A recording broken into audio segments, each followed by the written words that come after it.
C'est ce qu'il reste du crâne de Trevor, hein. C'est-à-dire le crâne fabriqué spécialement pour le film Les Garçons Sauvages.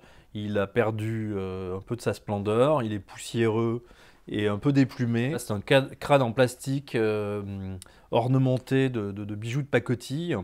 Alors pour moi, c'était comme une vanité, quoi, hein. C'est une sorte d'entité magique à laquelle se réfèrent les garçons sauvages. Ça correspond aussi à mes propres préoccupations, ou mes propres questionnements sur ce qu'est la magie, ce qu'est la mort, ce qu'est l'au-delà, ce que sont les entités. Voilà ce que je peux en dire de ce crâne. Alors le tout premier court-métrage que j'ai réalisé en sortant de l'école, hein, le Cavalier Bleu, j'avais fait une mauvaise rencontre, hein, et le producteur qui était censé s'occuper de mon film s'était fait la malle avec la subvention.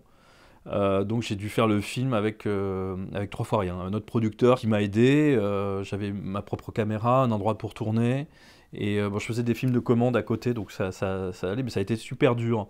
Et comme le producteur n'avait pas pu prendre toute la subvention, il restait 10 ou 20% de la subvention qui devait être donnée par le CNC une fois que le film était achevé. Donc je l'ai fait avec cette somme ridicule. Voilà, donc c'était c'était vraiment une entrée en matière dans le monde du cinéma un peu rude. On va parler des longs, parce que j'en ai écrit plusieurs, mais même si j'en ai tourné qu'un pour le moment. J'ai une trame qui me vient en tête comme ça, qui découle de plusieurs images fortes. Et donc je fais un condensé. Je déroule comme ça cette trame qui est de l'ordre du traitement ou du récit très condensé. Et à partir de là, si je vois que ça tient à la route, si ça plaît au producteur et à moi-même, je vais dilater la chose et commencer à étirer la pâte et à nourrir, à nourrir, à nourrir, jusqu'à ce que ça fasse un scénario. Pour les formats courts, c'est différent. Par exemple, pour Notre-Dame des Hormones, c'était le désir d'écrire comme une partition pour Nathalie Richard et Lina Levenson, un duo. J'ai commencé à dérouler des dialogues et les personnages se sont imposés à moi. Et après, à partir de cette masse de dialogues, j'ai coupé dedans pour créer le récit, et puis j'ai amené les images. Mais parfois, ça peut être aussi des fragments de scènes comme ça, autour d'un univers que je vais agencer pour créer le film, quoi. C'est jamais 2 fois la même chose. Mon principe, c'est que tout soit fait au tournage. Alors, ce qui ne veut pas dire que je suis dans des techniques anciennes, même si j'utilise la pellicule, je suis dans l'hybridation, à vrai dire. C'est-à-dire que je vais utiliser des rétroprojections numériques, avec des projecteurs numériques et des images que j'ai tournées au préalable en numérique. Et grâce à la légèreté des projecteurs, au fait que ce soit beaucoup plus pratique maintenant de manipuler ces outils, parce que moi j'ai connu les projecteurs 35 qu'on mettait derrière, hein, les acteurs, donc c'était un enfer avec un camion, avec la pellicule qui était en boucle. Bon, c'était vraiment infernal. Là, avec ces projecteurs numériques, on peut faire plein de choses. On peut même éclairer avec des images numériques les acteurs. Enfin, voilà. Et ça m'excite beaucoup, cette chose-là. Je remets au goût du jour des vieilles techniques, mais que je retravaille avec des techniques actuelles. C'est-à-dire que, par exemple, je m'intéresse beaucoup en ce moment au matte painting. Le matte painting qui consiste à mettre une vitre devant l'optique, entre l'optique et le sujet et le décor, pour faire un rajout, un collage en direct, un rajout au décor. Un ciel par exemple, quelque chose comme ça. Et là, au préalable, je peux trafiquer des images sur mon ordinateur, les imprimer sur des rhodoïdes, ou travailler sur des modes d'impression et mettre ça sur une vitre. Et après, avec la transparence du rhodoïde, ça s'intègre plus ou moins dans le décor et ça fait la blague. Bon, ça j'aime beaucoup ça. Cette façon de revisiter avec des technologies actuelles, ces trucages-là. Et de la même façon, les éclairages actuellement, il y a certains éclairages qui peuvent être télécommandés avec des variations de couleurs. Bon, tout ça, ça m'intéresse beaucoup. Mais l'idée, c'est de tout faire au tournage comme une grande performance qu'est le film en réalité, et ne pas perdre cet instant où tout se cristallise, hein, comme une sorte d'épiphanie comme ça, et on va capter ce moment-là, et avec la pellicule et sa sensibilité qui va réussir à restituer ce moment de grâce, quoi. Moi, je suis plutôt quelqu'un qui vient du collage, hein, donc au tout début, quand je créais des choses, hein, c'était comme du collage. J'allais récupérer à droite, à gauche des éléments, j'allais mettre une perruque sur une vieille poupée brûlée à laquelle je rajoutais ci et ça, etc.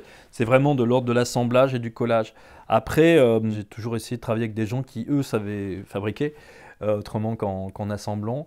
Et même si cette idée de l'assemblage, pour moi, est toujours importante, hein, dans la façon d'imaginer les choses. Et donc, à partir de ce que font ces gens, ben, j'aime bien mettre la dernière touche, par exemple, hein, rajouter quelques poils, un peu de peinture, patiner, etc.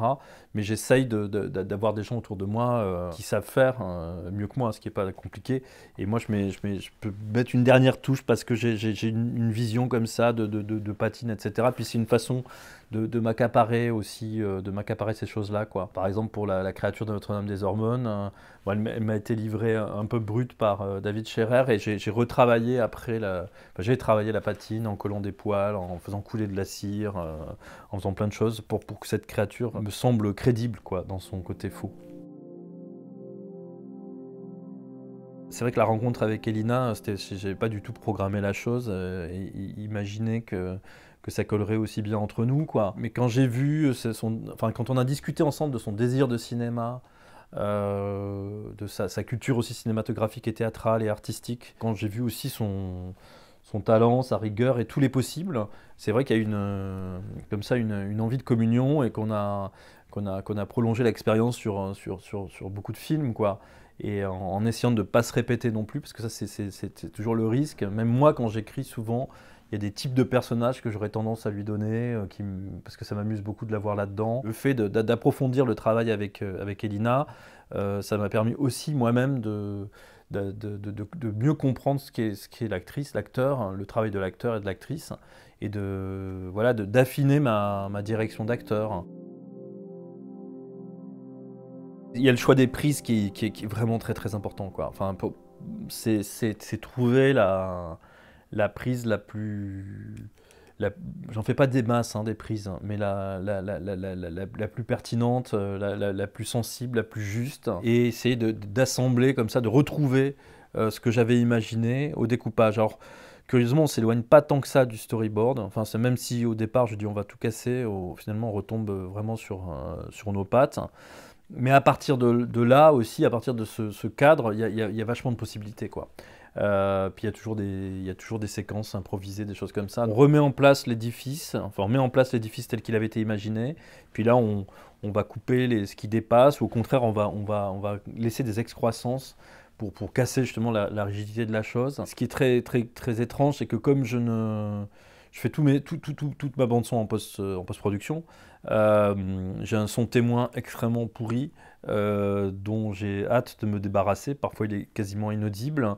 Donc, quasiment, on pourrait dire que le premier montage image, la première base, elle est comme celle d'un film muet, quoi. Enfin, même s'il y a du son, on essaye de voir si ça marche sans son. Et il m'arrive même de sous-titrer pour comprendre ce qui se dit, quoi, parce que sinon, je suis complètement perdu. Une fois que j'ai cette base-là, qui me semble équilibrée, où je me dis, il y a peut-être des longueurs là, mais on va essayer de résoudre ça avec le son. Ben là, je convoque à nouveau les actrices et les acteurs qui se post-synchronisent, hein, ce qui me permet d'avoir une deuxième direction d'acteur, souvent même d'avoir une direction d'acteur presque contradictoire par rapport à ce qu'ils ont fait sur le plateau, moins porter la voix ou avoir des nuances de jeu, etc. Donc j'enregistre ça, je choisis les prises une fois de plus. Et là, je fais monter comme une sauce la bande-son, en créant l'ambiance sonore, en faisant faire les bruitages et en amenant la musique. À partir de là, je peux retourner dans le montage pour affiner et ce qui manque ou couper encore un peu. Voilà comment ça se passe. Je travaille toujours sur plusieurs projets à la fois pour qu'il y en ait au moins un qui se fasse, quoi. C'est c'est la leçon du temps que j'ai retenue.